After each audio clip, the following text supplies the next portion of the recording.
Hi there, and welcome back to 1908. Been a little, I guess it hasn't really been a little while since we've seen you last. It's been 2 days, and we'll take a quick look here at the standings. We've got the Red Sox at the Athletics, and both these teams are fighting it out for second place and potentially to take over first place from the Browns. And let's just get straight to it. Doc Gessler up there now rolls a 51 for an 8. That's going to be a ground ball over to the shortstop Nichols, who makes the play, throws to first for the out, one away. And it's Bob Unglaub up there now for the Red Sox, hitting .333. He rolls a 56 for 34. That's going to be a pop-up again over to Nichols, the shortstop, 2 away. And here is Amby McConnell. He rolls a 26 for 27. That'll be a little ground ball over to Collins, and he at third base, and Jimmy makes the play, throws to first for the out. We go to the bottom of the first, and it is Jimmy Collins up there who rolls a 55 for an 8, and that's going to be a single against Eddie Seacott, and then Collins with that little C is thrown out trying to steal one away, and it's Danny Murphy up there now. He rolls a 35 for a 9. That's a pop-up over to the third baseman, Lord, who has that for the out, 2 away. Rube Oldring now rolls a 42 for a 32. Fly ball over to right field. Gessler has that for the out. We go to the top of the second, and it's Heine Wagner. Heine rolls a 21 for a 30. Fly ball over to left field. Hartzell's there for the out, 1 away. Denny Sullivan now.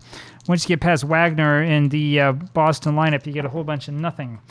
Sullivan rolls a 24 for a 13. It strikes out, 2 away. And here comes Gabby Cravath, who's, 169. He rolls a 52 for a 27. That is a ground ball over to the third baseman. Collins makes the play and throws to first for the out. We're at the bottom of the second. Eddie Seacott up there now against Ossie Schreckengost. And Schreckengost rolls a 34 for a 44. There's a little E to worry about. And the rule is a 23, which is right in the range. That's going to end up being changed to an 18. That is an error on Heine Wagner. And Ossie is going to be on at first base here for Eddie Collins. Runner on at first base and nobody out. Does Schreckengost have the 11? He does not. He's not going to run. And the roll is a 21 for a 30. Fly ball over to left field. And Cravath has that for the out, 1 away. Topsy Hartzell now. Topsy rolls a 61 for a 40, changed to a 41, and that's going to be a ground ball over to the shortstop Wagner, flips over to McConnell for the out, but Schreckengost ends up being injured on this one and is going to be out of this game. Here's Harry Davis now with Topsy Hartzell on at first base, and he rolls a 63 for a 31. That's a fly ball over to center field. Sullivan has that for the out, and we're going to have to make a change here at catcher, I believe. Yes, he is the catcher, and... is this Shaughnessy who has to come in? Let's see here. So it's not him. Mike Powers will come in. It's hard here. Here you have to click on display card, and it's change player in the field. Other places you right-click. Other places you double-click. It'd be nice if you could just do one thing to choose the card instead of having to remember how to do 5 different things. Harry Lord up there now, and I'm looking out my window at the rain. Lord rolls a 45 for a 14 and takes his base on the walk. That's the first base runner, I think, for the Red Sox. And here is Bill Kerrigan, top of the third, no score still. Kerrigan rolls a 45 for a 14, and Vickers loses him as well. And that'll bring up Eddie Seacott, runners on at first and second. And, of course, Eddie's going to bunt. And his bunt is a 15 for an 8, and that ends up being a bunt straight back to Vickers. He throws over to Eddie Collins covering at the first base bag, and that moves both runners up. Here's Doc Gessler, now top of the order, runners on at second and third. Gessler rolls a 32 for a 26 with the infield back. That's going to be a ground ball over to McConnell, over to Collins, second baseman, who throws over to first for the out. Why have the infield back? Because it's the top of the third. Bob Unglaub now rolls a 62 for a 12, and is that little E roll once again. This time it's a 42. It's out of the range, and that's a fly ball over to right field, and Murphy has that for the out. We go to the bottom of the third. Simon Nichols up there for Philadelphia. He rolls a 34 for a 44. There's a little E roll again. Rolls a 15, which is within the range. That's going to end up being changed to a 20. That'll be an error on McConnell, and that's the second error there on the Red Sox, and that'll bring up Rube Vickers now, who's going to bunt, of course. And Vickers' bunt ends up being a 14 roll, which means that Eddie Seacott is unable to get him to hit the ball. Instead, he walks him, and that will bring up Jimmy Collins. Runners on at first and second, nobody out, bottom of the third. And Collins rolls a 41 for a 28. That is a double play ground ball over to Wagner. He flips over to McConnell for 1 and on to Unglaub at first for the double play. Nichols moves over to third, and that'll bring up Danny Murphy. And Murphy rolls an 11 for a 0. Next roll is a 41 for an 8, and that's going to be a simple single over second base that'll score the runner, and it's a 1-1 ball game. Red Sox have 1 run, haven't had a hit yet. Athletics have both hits in this game, and here is Rube Oldring. Rube rolls a 42 for a 32. It's a fly ball over to center field. Sullivan has that for the out. We go to the top of the fourth. Amby McConnell up there, and he rolls a 66 for a 0. And the second roll, and there is a 31 for a 5. That'll be a double, and McConnell winds up on second base here for Heine Wagner. Wagner hitting 286, only 4 RBIs, though, which is the problem. See if he can do it here. No, he rolls a 41 for a 28. Little ground ball over to shortstop, and it's Nichols who has that, throws over to first for the out, and McConnell moves up to third. One away, and Denny Sullivan's up there. Still play the infield back as Sullivan rolls a 41 for a 28, and that is going to be a ground ball over to the shortstop. That's going to be Nichols making the play, throwing to first for the out, and the runner scores. 2-1 now Red Sox, and here's Gavy Kravitz. He rolls a 66 for a 0, and then a 35 for a 2, and there's a big triple that puts Kravitz on at third base. Nobody was on base. 2 outs now. Harry Lord with Kravitz on at third. And Lord rolls a 61 for a 32. Little fly ball over to right field. Murphy has it for the out. We go to the bottom of the fourth, and it's Mike Powers up there. Powers rolls a 25 for a 9. That's a little pop-up over to third baseman Lord for the first out. One away. Eddie Collins up there now.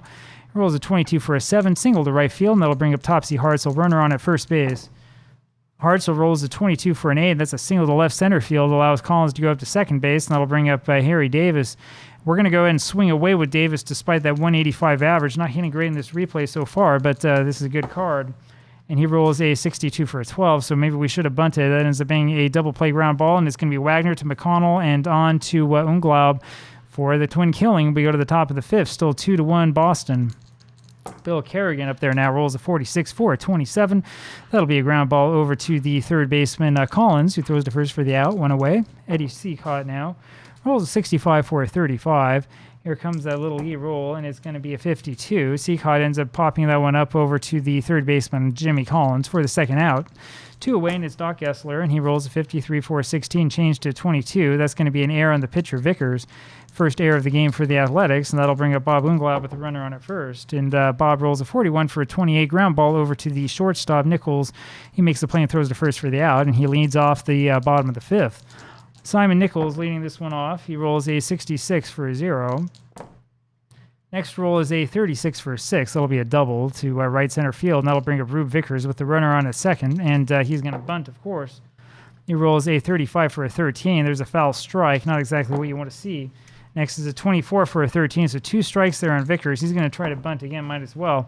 This time 53 for a 21. That's a little bunt over to the first baseman, Unglaub, and he ends up dropping that one for an error. Runners now on at first and third with nobody out, and the infield will now come in with Jimmy Collins coming up there. Collins probably not going to be leading off much longer, not with this sort of line. Was hitting better earlier on, and we'll let him swing away. And his roll is a 22 for a 7. That's going to be a single left field. That will score 1. But Vickers is thrown out at third, trying to advance to third. Kravitz to Lord on the throw. And so Collins is perched on at first base. And this is a tie ball game at 2 apiece. Danny Murphy up there now. And he rolls a 12 for a 24. And that's going to be a little ground ball over to Wagner. And he flips it again to McConnell. And on to Unglaub at first for the double play. Not very poetic, but it's effective. We go to the top of the 6th inning. Amby McConnell's up. He rolls a 24 for a 13 and strikes out. One away. Heine Wagner will roll a 62 for a 12. And there is a little E-roll here.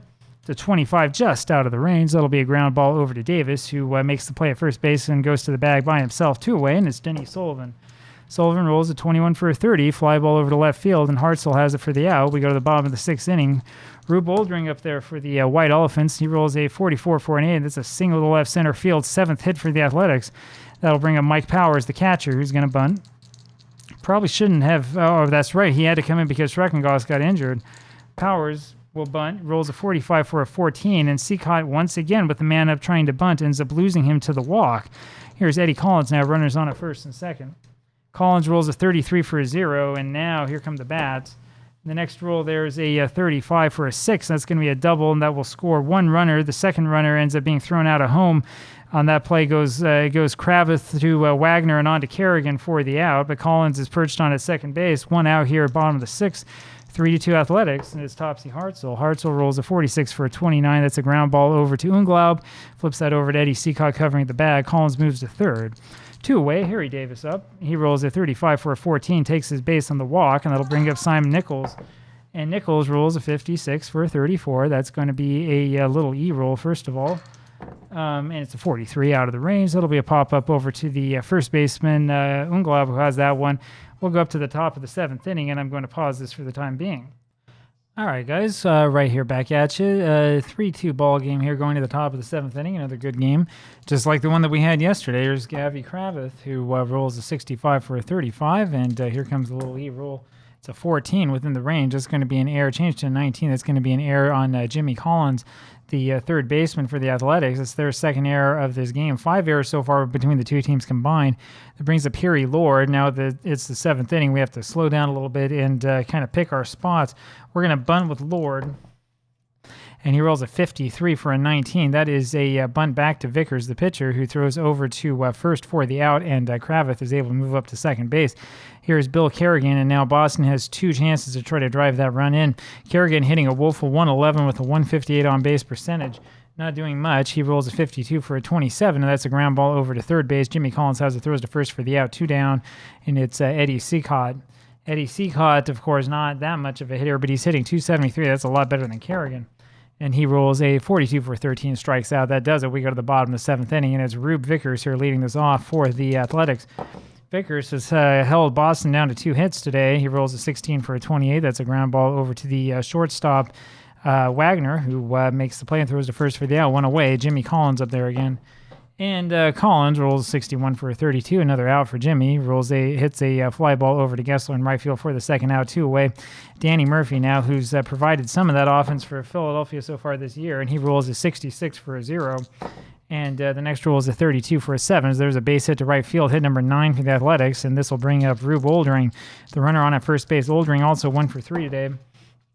Rolls a 43 for a 29. That's going to be quiet. A little comebacker over to the mound. Seacott has it, throws over to Unglaub at first for the out. And we go to the top of the 8th inning. It's Doc Gessler up there. He rolls a 45 for a 14, and he'll be on with the walk. 3 walks here given up today by Rube Vickers, and that'll bring up Bob Unglaub. He'll swing away, rolls a 13 for a 39. That's one of those practical joke rolls, and that unfortunately means that Gessler's thrown out trying to steal. 1 away. Unglaub's still up there. Rolls a 24 for a 13 and strikes out. 2 away now, and here's Andy McConnell. He rolls a 21 for a 30. Fly ball over to left field. Hartzell's there for the out, and we go to the bottom of the 8th inning. It's Mike Powers up there. Mike comes up and rolls a 23 for a 32. Fly ball over to Gessler in right field. He's got it for the out, 1 away. Eddie Collins now rolls a 64 for a 29. Come back over to Seacott, throws to first for the out, 2 away, and it's Topsy Hartzell. Rolls a 56 for a 34. There is that little E-roll. And the rule's a 15 within the range, and that's going to be an error on the first baseman, Unglaub. Hartzell makes it up there, and the Red Sox have committed 4 errors in this game, playing pretty poorly. Harry Davis comes up there now with the runner on at first, and he rolls an 11 for a 0, and that's going to blow this one open. The next roll is a 44 for a 2. That's a triple for Davis. The number 7 hitter gets the big hit, and that makes this a 42 ball game. And here is Simon Nichols. Eddie Seacott just does not quite have it today. Nichols rolls a 42 for a 13 and strikes out, but the damage has been done. And we go to the top of the 9th inning, and it is Heine Wagner up there. Wagner up there, first batter here for the Red Sox. They have 3 outs to go. And Wagner rolls a 22 for an 8. That's going to be a base hit off of Rube Vickers. Only the 3rd hit he's given up so far today. That'll bring up Denny Sullivan with the runner on at first. Wagner's pretty fast, and we are going to hit and run with him. Stay out of that double play. Rolls a 56 for a 34, and what do? We line into it, so it's a line drive over at Nichols, who makes the play and throws over to first to double off the runner. And just like that, there's 2 away here in the top of the 9th. Gavy Kravitz up there rolls a 44 for an 8, and he gets the base hit. And so I tell you, the rolls either go with you or against you. They're going against the Red Sox so far today. Only hit number 4.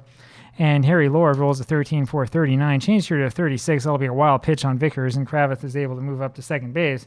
But it doesn't matter. He's only one of the 2 runs they need. And the next roll for Lord is a 41 for a 28.